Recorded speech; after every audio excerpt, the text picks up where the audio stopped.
Então, contratos, né, gente? Tem toda uma parte histórica de contratos aqui, evolução do direito contratual, as três fases. Eu não vou entrar nisso aqui, porque a gente já tratou alguma coisa disso aqui lá no quarto período, falamos da evolução dos contratos, falamos lá que hoje tem a função social do contrato, antigamente era pacta sunt servanda, os contratos são para ser cumpridos, devo cumprir os contratos. Hoje ainda é um princípio contratual, mas ele é mitigado, é relativizado pela função social, a liberdade contratual, ela também é restrita em alguns casos. Então, eu tenho que cumprir certas situações que a lei me impõe e que limitam essa autonomia da vontade contratual. Lembrando que contrato é justamente isso, né? É o exercício da autonomia da vontade. Duas partes, né? O contrato tem que ter obrigatoriamente duas partes, eu tenho que ter duas partes, elas sentam, conversam, manifestam uma vontade, por exemplo, de uma compra e venda, manifesta-se a vontade de compra, manifesta a vontade de venda, acerta-se o preço, acerta-se as condições e fecha-se o contrato e é transmitida a propriedade do bem de um lado para o outro e é feito o pagamento da obrigação do outro lado para um. Então, um exemplo do contrato de compra e venda é isso, mas o que vale é a autonomia da vontade.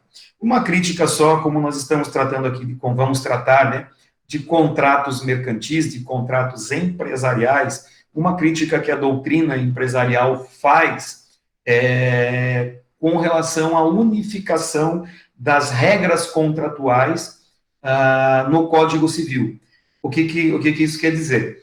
Que nós temos contratos que são feitos entre particulares, o contrato civil, e esses contratos entre particulares, ou o contrato de consumo, são contratos onde pode haver aí um desequilíbrio das partes, são contratos que merecem um olhar diferenciado, um pouco mais protecionista, um pouco mais intervencionista por parte do Estado, um pouco mais regulado, né? São contratos que têm um marco regulatório maior, por tudo que eles envolvem, né? Eles envolvem, às vezes, o patrimônio pessoal, eles envolvem condições pessoais, eles envolvem uma coisa mais entre particulares que não estão tão preparados ou não têm o conhecimento necessário para a elaboração de um contrato. Então, a lei vem regular certas atitudes, certos atos e dar um pouco de paridade e equilíbrio na confecção desses contratos.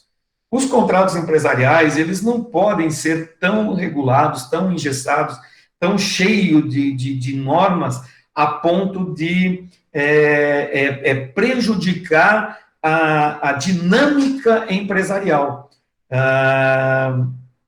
O mundo, o mercado hoje, ele não tem essa possibilidade de espera, de conclusão de contrato, de demora para se decidir alguma coisa. Vamos pegar o que nós estamos vivendo hoje, uma pandemia maluca, onde necessita-se de insumos, necessita-se de respiradores, uma série de coisas. E eu preciso comprar, eu preciso numa emergência, eu não posso ficar esperando fechar uma série de situações para poder ter esse equipamento aqui no meu país. Eu tenho que ter uma liberdade um tanto quanto maior de aquisição. Deveria existir regramentos próprios dentro de um ordenamento típico para o empresarial, para que essas situações fossem mais dinâmicas e não tão reguladas e não tão engessadas como os contratos cíveis que a gente está acostumado. Antes do Código de 2002, os contratos mercantis eram regidos pelo Código Comercial, o Código Comercial lá de 1850. Com o advento do Código de 2002, esses contratos passaram também a serem regidos pelo Código Civil, lá na sua disposição estão todos os contratos. Então, tudo que a gente viu para os contratos lá, que vocês viram no quarto período, é o que vale aqui para os contratos empresariais. Não há diferença de regras e de princípios, enfim, não é a mesma coisa, né? Tirando um ou outro contrato que é específico, que é típico do empresário, os demais, eles são normais, como a gente já viu. Então, é um tópico de matéria relativamente rápido, ele não tem muita coisa para a gente ver, porque é basicamente uma revisão do que a gente já falou, tá? Eu só queria deixar essa crítica, né, para que vocês tivessem em mente, né, que o mercado, eu falo isso desde o semestre passado, empresarial 1, né, o mercado empresarial, ele requer as regras próprias, ele requer determinações, regulações próprias, e essas regulações, elas têm que ser dinâmicas, elas não podem ser engessadas, não podem ser muito reguladas, com excesso de regulação. Então, vamos começar pelo quê? Vamos começar pelos princípios, né? Princípios contratuais. Quem lembra dos princípios contratuais, né? O primeiro princípio, o mais importante, o princípio da autonomia da vontade. Vou só fazer um parênteses aqui. Todo mundo já respondeu, colocou o nome na chamada lá. Quem não respondeu, por favor, coloque, tá, gente? A chamada, agora no segundo bimestre, procurar fazer dia a dia, tá? Entre hoje e amanhã eu já devo lançar os comparecimentos de hoje, tá? Do primeiro bimestre eu não consegui fechar ainda, justamente até pelos slides lá do quinto período, tá? Então, voltando aqui, princípios do contrato. O primeiro e o mais importante, aquele que diz, né, é o princípio da autonomia da vontade. Por quê? Porque contrato é a manifestação da autonomia da vontade, né? Quando duas vontades se encontram, se coadunam, se acertam, eu tenho um contrato. Então, a autonomia da vontade, a manifestação dessa autonomia de forma bilateral, ou seja, duas pessoas participando na formação do contrato, é suficiente para que exista o contrato. Então, já falamos anteriormente, essa autonomia, ela sofre limitações, essa autonomia da vontade, não é ampla, geral e assim, irrestrita. Por quê? Porque o que a autonomia da vontade me diz, né? Se eu quero contratar ou não quero, com quem eu quero contratar, e como que eu quero contratar. Como que eu sofro limitações? Por exemplo, se eu quero contratar ou não quero contratar, existe alguma coisa que eu sou obrigado a contratar? Vocês lembram de alguma coisa que você é obrigado a contratar? Quem lembra? Na aula do quarto período? Pode falar se quiser, liga o microfone e fala, ou escreve. Ninguém lembra de uma coisa que você é obrigado a contratar? Porque não tem ninguém mais assistindo a aula? Eu vi que tem, porque alguns aqui responderam chamado. Tem, eu estou aqui. Pelo menos eu estou dizendo que tem gente aqui, não lembro. Ainda está aqui. Pessoal, quem tem carro, né, quem possui veículo automotor, carro, caminhão, moto, tem uma coisa que você é obrigado a contratar, chama-se seguro obrigatório. Seguro obrigatório, o nome diz, é seguro obrigatório, é um contrato de seguro, gente. Esse contrato de seguro. O seguro obrigatório é um contrato de seguro, só que você é obrigado a contratar. Então, a minha autonomia de querer ou não contratar sofre. Era isso mesmo. Era isso mesmo. O seguro obrigatório é um contrato obrigatório. Eu não quero contratar seguro obrigatório. Nos Estados Unidos não há o seguro obrigatório, né? O governo não impõe que você contrate este seguro, né? Mas você tem que ter seguro no carro quando você tira ele, né? Para vistoria, para aprovação, para rodar, você tem que ter um seguro mínimo que você tem que fazer para o teu carro, tá?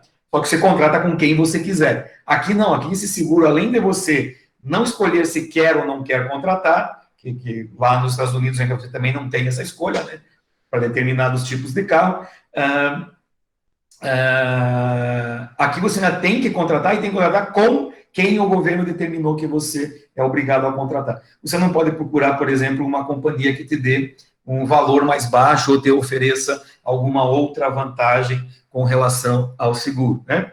Então, eu tenho lá isso, eu quero contratar ou não quero contratar, se reduz por isso. Com quem contratar? Eu posso, livre, eu posso escolher com quem eu quero contratar em qualquer circunstância?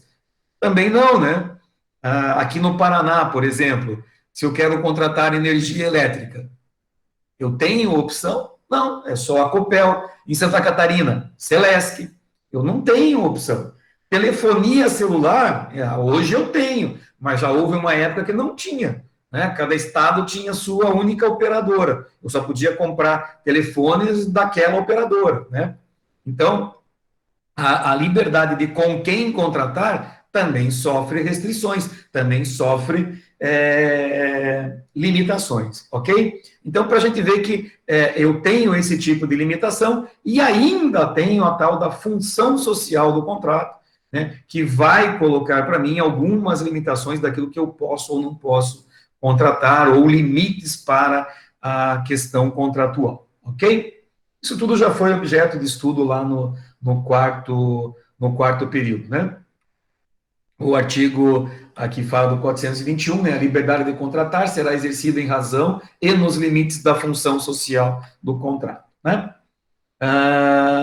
Então, aqui já vimos, as partes são livres para, em princípio, escolher com quem vão manter, delimitar o que vai ser o objeto e fixar o conteúdo dessa relação. Em termos, né, e a princípio, porque isso aqui sofre alterações, né? O princípio sofre, né, o princípio da autonomia, ele pode ser dividido em duas vertentes, né, que a primeira trata da liberdade de contratar, o que assegura às partes essa coisa de eu querer contratar ou não contratar. As partes estão livres para contratar. Eu quero comprar, mas você não quer vender, então a gente não vai chegar num acordo nunca. Tá? Então, há essa liberdade de eu dizer que eu quero comprar ou não quero comprar e que você quer vender ou não quer vender. Essa é a liberdade inicial do contrato, né? E a segunda como a liberdade contratual. Aí é aquilo que vai para dentro do contrato, né? Como que eu vou produzir esse contrato, com que cláusulas eu vou tratar esse contrato. Eu quero fazer um parênteses, nós tivemos uma medida provisória no passado, eu não lembro o número, que trouxe uma mini reforma econômica e trouxe muitas alterações na área contratual, né? Inclusive a questão de interpretação contratual, tal, tem uma série de modificações ali, tá, gente? À medida que a gente for avançando e forem aparecendo essas peculiaridades, a gente vai trazendo para vocês aqui. É coisa muito recente, tem coisas ali que a gente nem sabe como que vai se comportar na prática. Mas uma que é bem interessante, que talvez não tenha espaço para a gente comentar na nossa aula, é com relação à interpretação de determinadas cláusulas contratuais. Isso vale para qualquer contrato, não apenas para o contrato empresarial. O contrato de locação que você faz com o teu inquilino, existe uma questão interpretativa agora, que se você quer, eu quero colocar a cláusula no contrato, eu ponho aquela cláusula e digo que aquela cláusula é de minha redação e de minha vontade apenas. Ou seja, a parte concordou porque assinou, mas a imposição da cláusula, ela é minha. Então, ela vai ser interpretada de uma maneira diferente, de acordo com a razão que eu coloquei aquela cláusula ali. Então, às vezes eu coloco uma cláusula que me favorece excessivamente e no contrato consta que aquela cláusula é da minha redação, ao invés de trazer um favorecimento para mim, ela vai poder dar um prejuízo, porque a interpretação é feita de acordo com quem colocou a cláusula no contrato. Só que para saber quem colocou, tem que estar no contrato. Que as cláusulas tal, tal, tal, foi pelo comprador, as cláusulas tal, tal, tal, foi pelo vendedor, as demais foram de consenso. Ok? Então, essa é uma mudança interessante. A cláusula resolutiva ela pode se enquadrar também. Se você quer se você deseja colocar uma cláusula resolutiva e eu não, né? E essa cláusula aparece lá, pode ser colocada, não. Quem quis colocar foi ele, a cláusula resolutiva.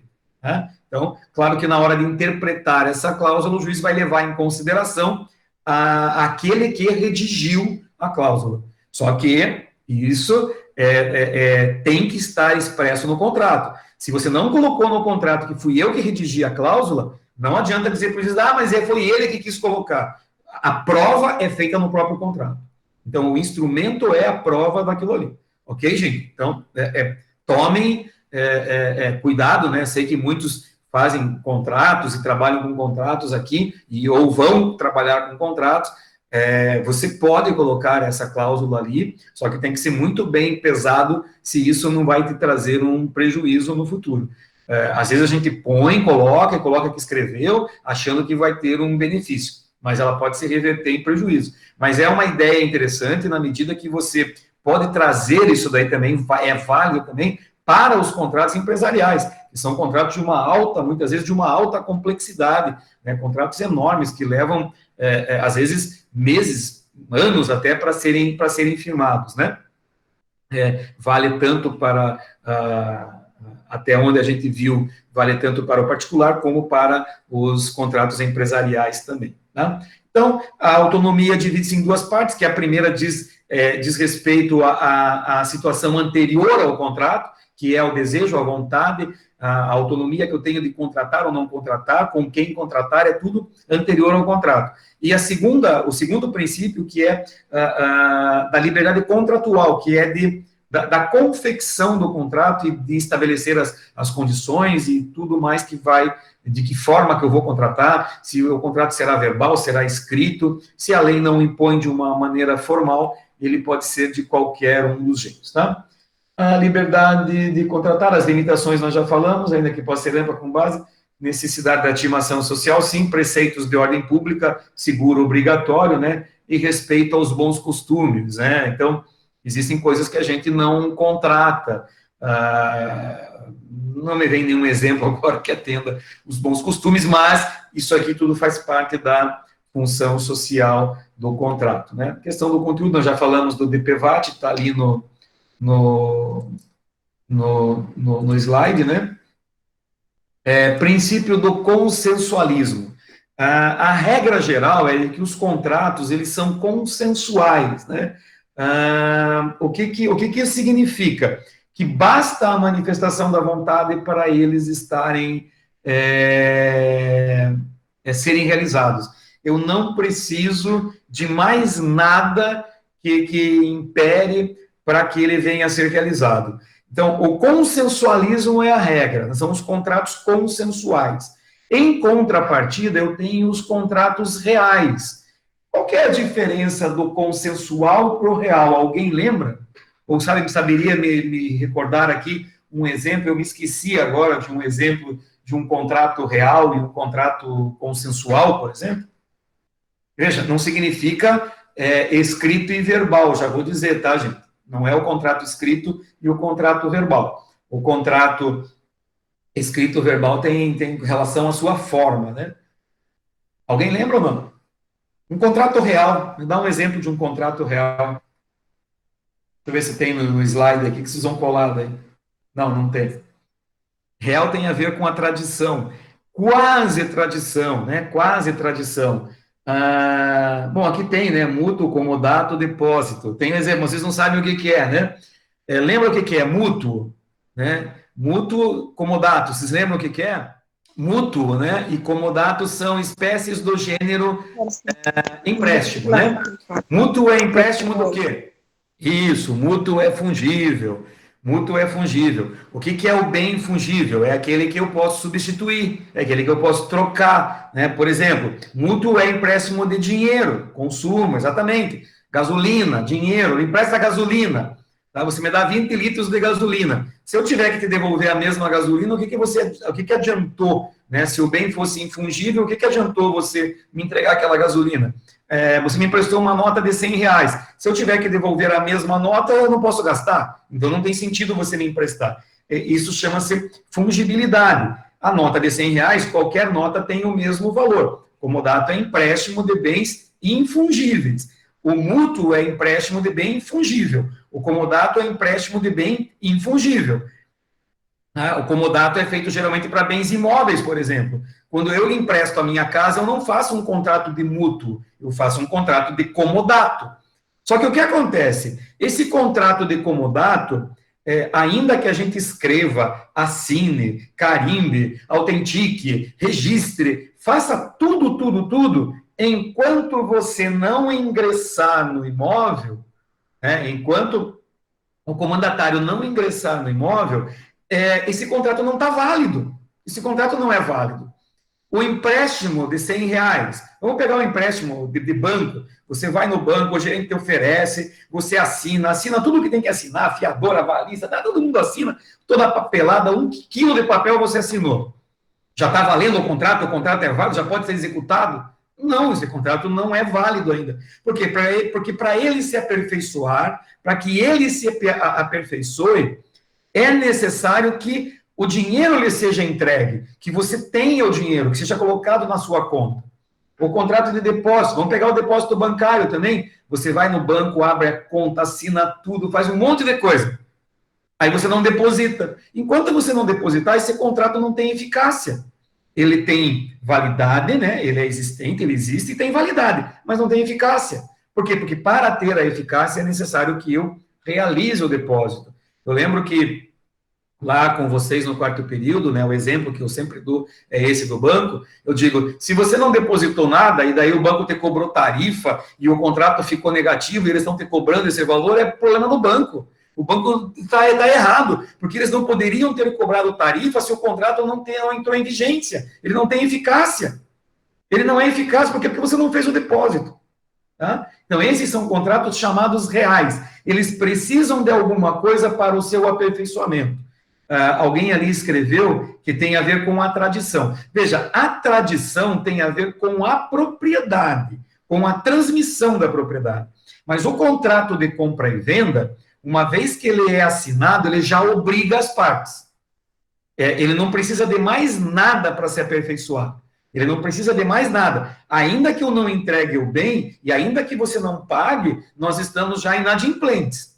Nós já estamos inadimplentes. Se era instantâneo, era para entregar tudo naquele momento que nós não fizemos, nós estamos inadimplentes. Ele previa 30 dias. Ótimo, vamos esperar 30 dias. Mas o contrato está válido. O que não aconteceu ainda? Não aconteceu a aquisição da propriedade, porque a propriedade do bem imóvel, ela se transfere com a tradição, do bem imóvel com o registro. Então, contrato de compra e venda, ele é puramente consensual. Quer vender o seu carro? Quero. Quer quanto? Quer 10 mil? Quero 15 mil. Não, eu te pago 13, eu quero 20 e tal. Fechou. Fechou lá em 20 mil. 20 mil pelo carro. Ótimo, tá? Fechou, fechou. Tá fechado? Tá fechado. O contrato é válido. A partir de agora, você tem a obrigação de me entregar o carro, eu tenho a obrigação de pagar o valor. Fechamos o contrato. Ok, tá tudo certo. Beleza. Não entregou o carro, inadimplente. Não pagou, inadimplente. Agora, o carro, eu só posso dizer que é meu, que veio para a minha propriedade, no momento em que você me entrega o carro. Tá? Só que, claro, você não carrega o carro nas costas e joga nas minhas costas. Como que você entrega o carro? Você pega a chave, os documentos e me entrega, né? É a chamada entrega simbólica, a tradição simbólica, né? Você não joga o carro no meu colo, você me dá a chave e o documento, pronto, tá ali, tá feita a tradição, ok? Então, contratos consensuais são aqueles que se aperfeiçoam no momento do seu encerramento, no momento que bate-se o martelo, não precisa de mais nada. Os contratos reais, eles precisam de alguma coisa a mais. Eu bato o martelo no comodato, eu bato o martelo no empréstimo, eu bato o martelo no depósito. Mas enquanto o bem fungível, o infungível não vier para você, você não tomar posse daquilo, ou enquanto não for feito o depósito, o contrato não tem eficácia. Tá? Mas a regra, né, o princípio que rege, a regra geral é do consensualismo. Princípio da relatividade. O princípio da relatividade vai dizer o quê? Que o contrato é um negócio intrapartes. O negócio jurídico só produz efeitos entre as partes, né?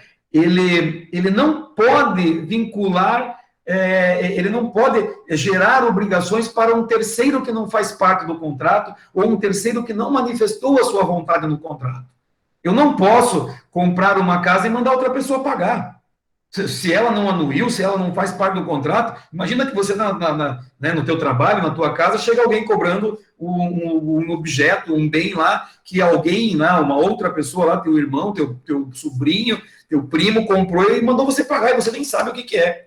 Isso não pode acontecer. E você está vinculado a contratualmente, você nem assinou o contrato, não viu. Isso está fora do tal do princípio da relatividade. Os contratos fazem relação e obrigam apenas as pessoas que estão no contrato. Então, ele é intrapartes, tá? Ele é intrapartes. É claro, né, que tudo em direito, né, eu digo para vocês, que tudo não, né, nada em direito é absoluto, sempre vai ter uma exceção.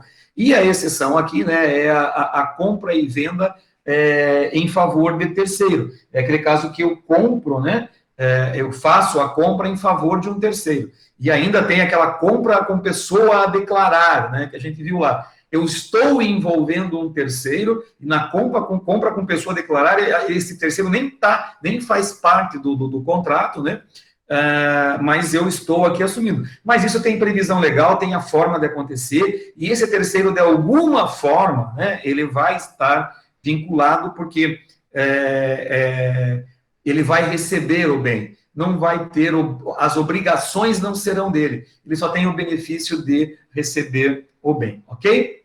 Então, só vendo no slide ali, né, é claro que existe o terceiro, né, a questão do herdeiro.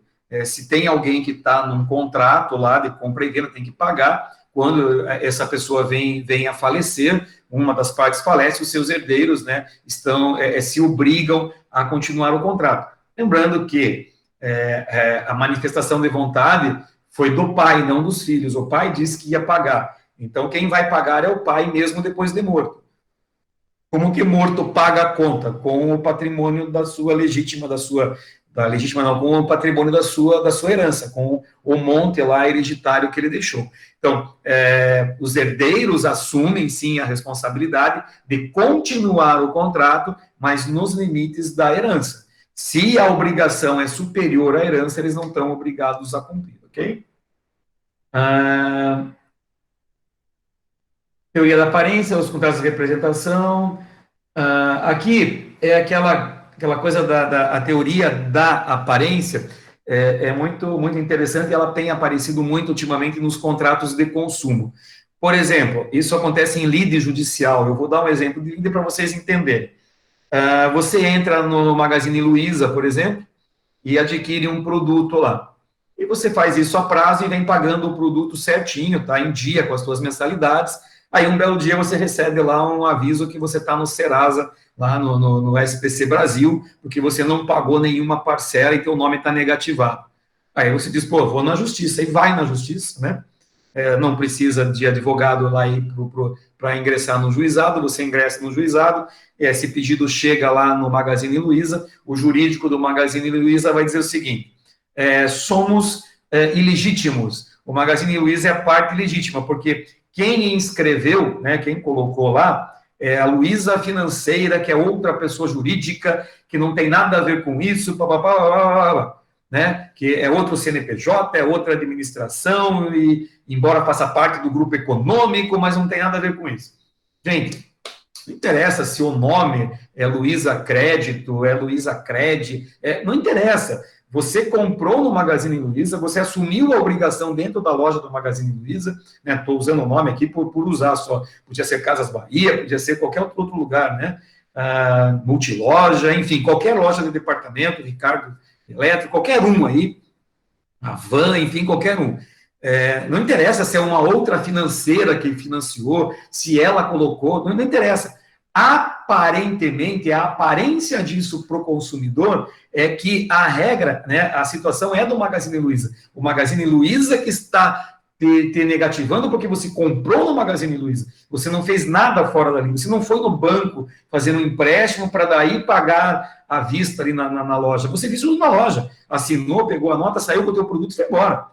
Então, a teoria da aparência é isso. Você tem a certeza que está contratando com um, mas na realidade é com outro, né? Isso também, a gente vai falar do contrato de representação. O contrato de representação é um contrato mercantil, exclusivamente mercantil, né? É um contrato dos auxiliares, da maneira do empresário expandir a sua marca, o seu nome, os seus produtos. Ele faz isso através da representação, então é um contrato específico. Mas você acha que está contratando ali com o representante, que é ele que está, mas não é, você está contratando com a fábrica, né? Mas pela teoria da aparência, você pode sim responsabilizar aquela pessoa com quem você está contratando. Inclusive, nesse caso aí, pelo consumidor, né? No caso do consumidor, a teoria da aparência ela é muito relevante. Por quê? Porque aqui o Magazine Luiza vai ser legítimo, sim, por responder pela teoria da aparência. Se o Magazine Luiza foi lesado pela financeira, ele que entre com ação de regresso e que cobre o prejuízo que ele teve de quem realmente causou o prejuízo. No meio mercantil, isso não é bem assim, tá? Às vezes você acredita que está contratando com uma pessoa, mas não está, e você até teria elementos de saber que não é, então você não pode responsabilizar o representante pela falha da fábrica, tá? Em alguns, né, na maioria dos casos, ok? Só deixa eu ver quantos princípios faltam aqui, gente. Faltam dois só, né? O princípio da força obrigatória, só que ele é bem extenso aqui, né? E o princípio da boa-fé. Como são 10 e 3, nós já estamos aqui há 1 hora e 15, né, falando, eu falando praticamente sozinho, vocês devem estar cansados, já é a segunda aula. Deixa eu só ver aqui. Vamos falar da força obrigatória aqui, tá? A força obrigatória é a tal da pacta sunt servanda, né?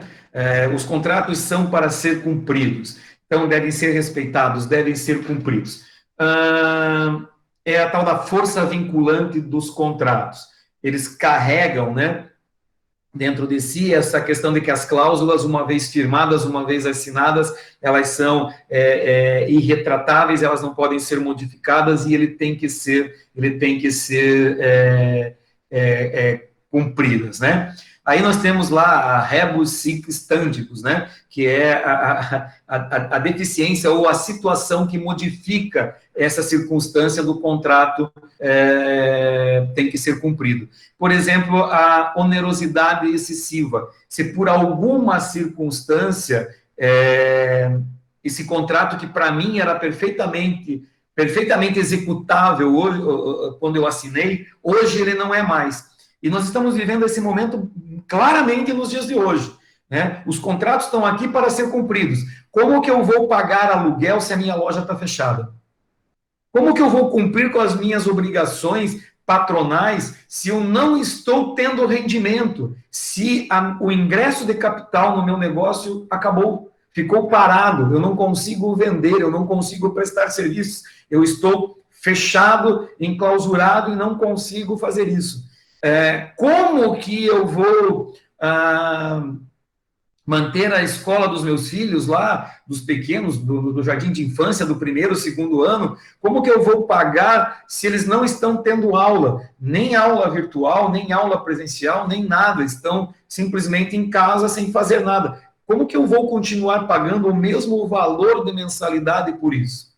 Como que eu vou manter essa situação se tudo está diferente nesses dias? Então, essa imprevisibilidade que tem no contrato, essa condição de imprevisibilidade, é que quebra essa coisa da irretratabilidade, do cumprimento estrito do contrato. Porque vão existir e podem existir, não vão, mas podem existir e podem acontecer situações em que há um desequilíbrio contratual. Eu sempre dou o exemplo, eu arrendo uma área, né, para fazer uma plantação, e vou fazer a plantação e assumo o compromisso de pagar 20 mil reais por mês. De repente vem uma catástrofe ambiental, um desastre climático, e aquela área é devastada e fica cheia de pedra, e ela fica impraticável ali para a plantação. Como que eu vou continuar pagando esse arrendamento? Né? A partir de agora, o contrato se tornou onerosamente, excessivo onerosamente para mim. Eu não consigo mais cumprir essa condição assumida ali. Então, eu tenho ou que rescindir o contrato, né, sem maiores prejuízos, ou reformar esse contrato. Então, voltando, por exemplo, da escola de crianças pequenas que eu dei lá, que estão afastadas totalmente, que não estão tendo aula, não estão tendo conteúdo, não estão tendo nada. O que acontece com isso? Poxa, eu tenho a consciência de que a escola também tem obrigações que têm que ser cumpridas, que eles têm que pagar os professores, que se eu não pagar alguma coisa, a escola não vai conseguir manter as suas obrigações. Então, é de bom tom que eu negocie com a escola uma forma de que eu possa pagar, para que quando tudo isso passar, eu ainda tenha a escola onde levar os meus filhos. E também é de bom tom para a escola que compreenda que hoje, nesse momento, nessa atual conjuntura, as suas despesas, aqueles custos que ela tinha com luz, água, limpeza e uma série de outros, né, insumos que ela tinha, que ela gastava, ela não está gastando também. Então, esse momento que a gente vive é um momento de ter realmente de ter esses reflexos, né? Mas, enfim, voltando à nossa escola primária, a escola lá de jardim de infância, pré-primário, primeiro ano, segundo ano, que as crianças não estão tendo aula, então seria de bom senso você rever o contrato. Então, o contrato existe? Sim, existe. Ele é para ser cumprido, é para ser cumprido. Da mesma forma, né? Vamos supor que para você tirar a criança da escola tem uma multa lá de 5 meses para você tirar. Mas, poxa, você é autônomo, não está ganhando, não tem condições de pagar. Então você quer rescindir o contrato? Vai fazer o quê? Chegou uma consulta para a gente aqui de um lugar de contraturno. A pessoa tinha a criança no contraturno, não é nem escola, não é nada. É um lugar onde ela vai, ela não tem onde deixar a criança no contraturno escolar, tem alguém que oferece o serviço, ela contratou e colocou lá. Então, lá tem atividades esportivas, artísticas, nada de conteúdo didático, pedagógico, oficial da educação. Está fechado, porque tem que estar fechado, não tem aula, não tem nada. Olha, eu não posso pagar, eu quero reduzir, eu não estou ganhando nada. Não, tem que manter, tem que pagar a multa. Isso é um abuso, isso é uma falta de sensibilidade, tá?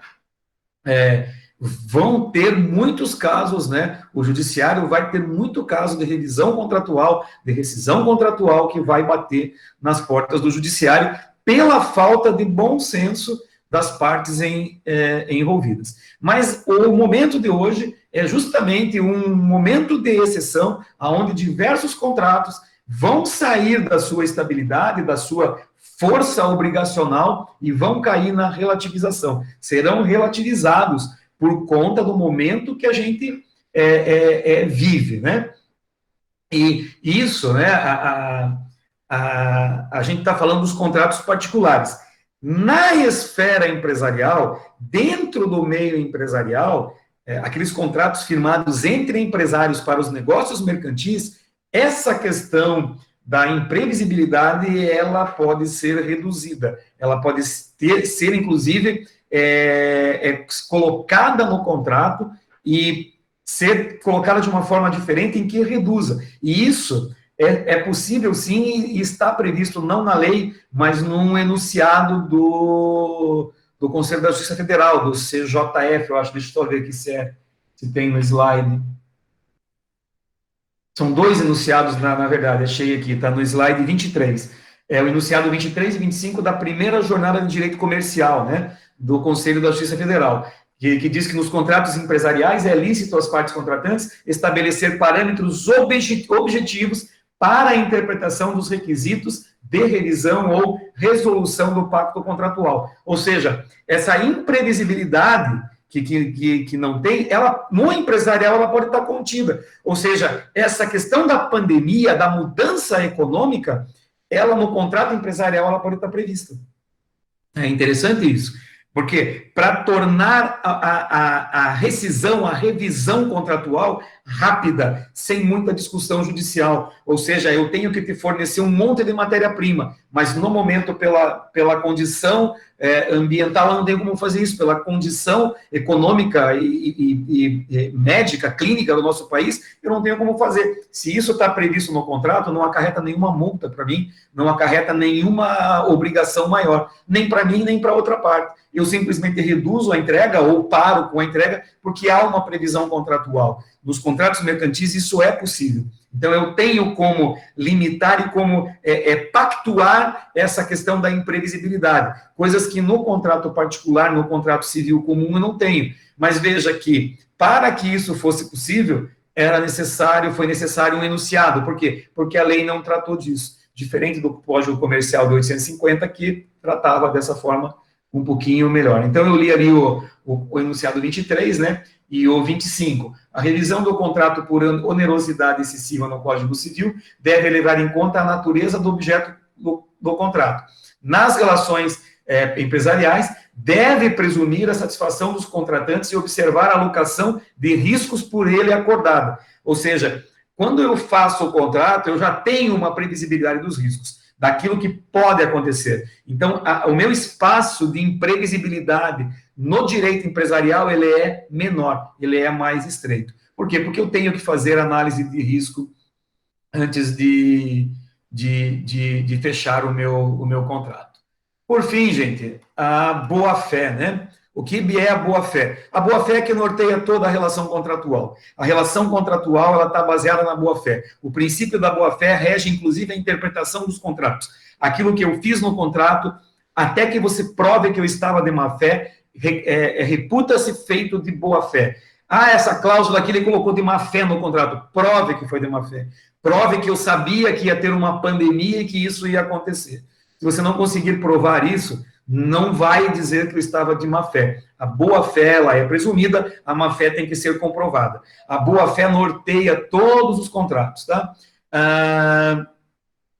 Toda a interpretação contratual, toda a discussão judicial acerca do contrato deve levar em conta que os contratantes estavam de má-fé, salvo que existam provas cabais, né, incontestáveis e irrefutáveis em contrário, tá? Por fim, aqui tem 3 enunciados sobre a boa-fé, né? Tem o 168, 169 e 170. Né? Eu não sei se é da primeira, mas deve ser da primeira jornada também. Não é não. Mas eu não marquei de qual jornada que é. Enunciado 168, o princípio da boa-fé objetiva importa no reconhecimento de um direito de cumprir em função do titular passivo da obrigação. 169, o princípio da boa-fé objetiva deve levar o credor a evitar o agravamento do prejuízo. Ou seja, o credor não pode fazer nada que piore o prejuízo do devedor. Né? A boa-fé objetiva deve ser observada pelas partes na fase das negociações preliminares e após a execução do contrato, quando tal exigência decorrer da natureza do contrato. Ou seja, a boa-fé hoje, ela é vista no contrato mesmo antes, nas fases preliminares do contrato, e mesmo após a execução do contrato, ela tem que estar presente. Ok? Aí nós temos lá a classificação, vamos deixar para classificar na aula de amanhã. Na aula de amanhã a gente faz a classificação dos contratos. Então tá bom, se vocês não têm dúvida, tá tudo tranquilo, todo mundo respondeu a chamada, eu estou me despedindo, pedindo para que vocês fiquem em casa, permaneçam em casa se puderem, né? Acredito que a maioria pode, só saia se for essencial. Se for sair de casa, por favor, use máscara. A minha cidade está um caos, ninguém usa, tá terrível. Dá medo de sair de casa porque a gente não sabe o que está acontecendo. Esse feriado parecia temporada, o calçadão ali não dava para você andar. Não façam isso, por favor. Usem máscara, fiquem em casa, se cuidem, por favor, gente. Por favor, tá? Beijo no coração de vocês, fiquem com Deus e até amanhã, se assim o nosso grande Pai quiser, tá bom?